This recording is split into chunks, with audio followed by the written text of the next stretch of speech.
जंगल का ये कौन सा एनिमल है जो अपने जीभ से अपने कानों को साफ करता है? मटर पनीर, शाही पनीर और कढ़ाई पनीर में क्या अंतर होता है? जापान में पब्लिक प्लेस पर एक भी डस्टबिन क्यों नहीं है? और इस वीडियो को देखने के बाद तुम कभी वायरल होने का सोचोगे भी नहीं। अगर रीजन जानना है तो इस वीडियो को एंड तक देखना और साथ ही वीडियो को लाइक भी कर देना। लाइक एम है 100 लाइक का, मुझे पता है आप पूरा कर दोगे। नंबर 10, क्या आप जानते हैं कि सिक्किम के लोगों को टैक्स नहीं देना पड़ता है? दरअसल 1975 से पहले सिक्किम भूटान की तरह अलग देश था, जिसे इंडिया आजादी से पहले अपने देश का हिस्सा बनाना चाहता था। बट उस टाइम पे सिक्किम में चौगाल राज का शासन था, जिसने सिक्किम को इंडिया में शामिल करने से मना कर दिया। तब इंदिरा गांधी ने सिक्किम की जनता से पूछा कि क्या वो लोग इंडिया का हिस्सा बनना चाहते हैं। तब वहाँ के 97.5% लोगों ने इंडिया का हिस्सा बनने का फैसला लिया, लेकिन लोगों ने एक शर्त रखी कि भारत में आने के बाद उनका इनकम टैक्स नहीं लिया जाना चाहिए, क्योंकि उससे पहले सिक्किम के लोगों को इनकम टैक्स नहीं देना पड़ता था। लेकिन फाइनली इंडिया की गवर्नमेंट मान गई और 22 मई 1975 को सिक्किम भारत का 22वां राज्य बन गया और तब से वहाँ के लोगों को इनकम टैक्स नहीं देना पड़ रहा है। नंबर 9, अगर आप भी नई कार लेने के बाद उसमें अलॉय व्हील लगाने की सोच रहे हो तो थोड़ा रुक जाओ, क्योंकि अलॉय व्हील देखने में तो एकदम झक्कास लगता है, लेकिन इसके नेगेटिव साइड इफेक्ट भी बहुत है। सबसे पहले अलॉय व्हील आपका ज्यादा काटेगा पैसे,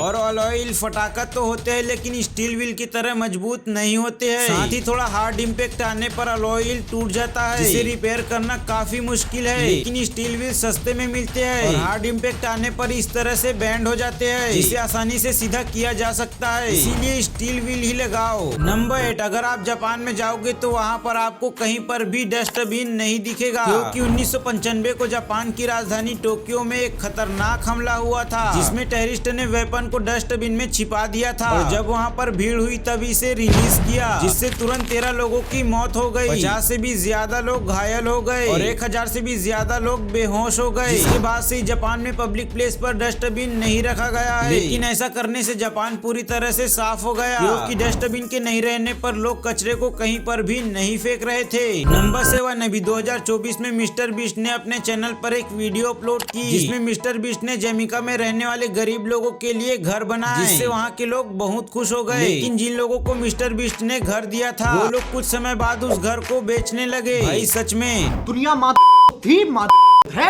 एनीवेज, जब जमैका के मिनिस्टर को इसके बारे में पता चला तब उसने कानून बनाया कि जिन लोगों को मिस्टर बीस्ट ने घर दिया है वो लोग उसे 20 साल तक नहीं बेच सकते। नंबर 6, आप कितने दिनों तक पानी में रह सकते हैं? मेरे हिसाब से लगभग 1 या 2 दिन। लेकिन क्या होगा अगर कोई 100 दिनों तक लगातार पानी में रहेगा? उसकी बॉडी में क्या क्या चेंजेस आएंगे? यही जानने की चूल थी इस डॉक्टर में, जिसका नाम है जोसेफ दितूरी। ये डॉक्टर पुराना रिकॉर्ड जो कि 73 दिन तक लगातार पानी में रहने का है, इसे तोड़ने के लिए लगातार 100 दिन तक पानी में रहता है और पानी से बाहर आने के बाद इसका शरीर सिकुड़ गया था, यानी कि इसकी हाइट 1 इंच तक कम हो गई थी और वो बूढ़े से थोड़ा सा जवान हो गए थे। नंबर 5, जिराफ का शरीर लंबा होने के साथ साथ उसका जीभ भी लंबा होता है। जिराफ का जीभ लगभग 20 सेंटीमीटर तक लंबा होता है और लंबा होने के साथ साथ काफी लचीला भी होता है, जिसकी वजह से जिराफ अपने जीभ को 270 डिग्री तक मोड़कर अपने कानों को साफ कर सकता है। इसी के साथ जिराफ दिन में 1.9 घंटे यानी कि सिर्फ 2 घंटे सोता है। नंबर 4, मटर पनीर, शाही पनीर और कढ़ाई पनीर, ये तीनों डिश बनती तो पनीर से ही है, बट तीनों में फर्क होता है। सबसे पहले बात करते हैं मटर पनीर की। इसे बनाने के लिए टमाटर, अदरक, लहसुन और प्याज जैसे सिंपल चीजों से ग्रेवी बनाया जाता है। इसका स्वाद थोड़ा चटपटा होता है। बात करें अगर शाही पनीर की तो इसमें सिर्फ पनीर होता है और ग्रेवी के लिए काजू, मलाई और कभी कभी दही का भी यूज किया जाता है। ये थोड़ा सा मीठा लगता है। और कढ़ाई पनीर को शिमला मिर्च और प्याज के साथ में बनाया जाता है। इसका स्वाद थोड़ा सा तीखा होता है और कढ़ाई पनीर को ज्यादातर कढ़ाई में ही बनाया जाता है, इसीलिए इसका नाम कढ़ाई पनीर है। नंबर 3, आपने अपने घर के डेकोरेशन में इस चीज का यूज किया ही होगा। इसे आप घर पर भी बना सकते हो, जिसके लिए आपको एक व्हाइट पेपर शीट लेना है और उसमें ABAB लिखकर सीधी लाइन खींच लेना है और इस लाइन पर पेपर को रखकर सिर्फ A लाइन पर ग्लू लगाना है। उसके बाद दूसरे पेपर को रखकर सिर्फ B लाइन पर ग्लू लगाना है। इसी तरह एक बार A और एक बार B में ग्लू लगाते हुए टोटल 40 पेपर पेपर का यूज करना है। इस काम को करने में थोड़ा टाइम लगेगा, तब तक आप इस वीडियो को लाइक कर दो। अब इसके बाद आधे कटे हुए सर्कल पेपर पर चिपचिपा ग्लू लगाकर चिपका देना है और फिर एक्स्ट्रा पार्ट को काट के फेंक देना है। इसके बाद लास्ट में एक बार फिर से व्हाइट पेपर को चिपका लेना है। बस हो गया डेकोरेशन का सामान तैयार। नंबर 2, क्या आप जानते हैं कि ज्यादातर केकड़े सीधे नहीं चलते बल्कि साइडवेज चलते हैं, क्योंकि केकड़े के पैरों का स्ट्रक्चर ही वैसा होता है। हम इंसानों के पैरों में घुटने होते हैं जो आगे की ओर मुड़ते हैं, लेकिन केकड़े के पैर जोड़ों के बाहर मुड़ते हैं। साथ ही इस तरीके से चलने पर उनका फायदा भी होता है, क्योंकि जब कई बार इसके पीछे शिकारी लग जाता है या फिर इसके रास्ते में कोई मुसीबत आती है तो ये इस तरीके से तेजी से चलकर छोटे छोटे बिलों में घुस जाते हैं, जिससे इनकी जान बच जाती है। लेकिन हर केकड़े ऐसे नहीं चलते, कई केकड़े सीधे चलते हैं क्योंकि उनका बॉडी स्ट्रक्चर दूसरे केकड़े से अलग होता है। नंबर 1, इससे मिलो, ये है मोनालिसा, जो कि मध्य प्रदेश से महाकुंभ में माला बेचने आई है, लेकिन ये अपने खूबसूरती के कारण महाकुंभ में आते ही वायरल हो गई, जिससे महाकुंभ में इसके फैन की संख्या बहुत ज्यादा बढ़ गई और इसका धंधा फ्लॉप होने लगा, क्योंकि लोग इसके पास आते तो है बट माला खरीदने नहीं बल्कि फोटो खिंचवाने। जब से ये वायरल हुई है तब से इसका जीना हराम हो गया है, क्योंकि लोग हर टाइम इसके आगे पीछे घूम रहे हैं। जब ये मास्क लगाकर लोगों से बचकर भागने की कोशिश करती है तब भी लोग इसका पीछा नहीं छोड़ते हैं। बट वायरल होने के बाद इस पर एक भोजपुरी सॉन्ग भी रिलीज हो गई है और साथ ही इसे एक मूवी में काम करने का ऑफर भी मिला है। न्यूज चैनल में ये भी बताया जा रहा है कि सलमान खान ने इसे शादी के लिए प्रपोज किया है और शायद ये लोगों से और रिपोर्टर से परेशान होकर बहुत जल्द अपने घर वापस चले जाएगी।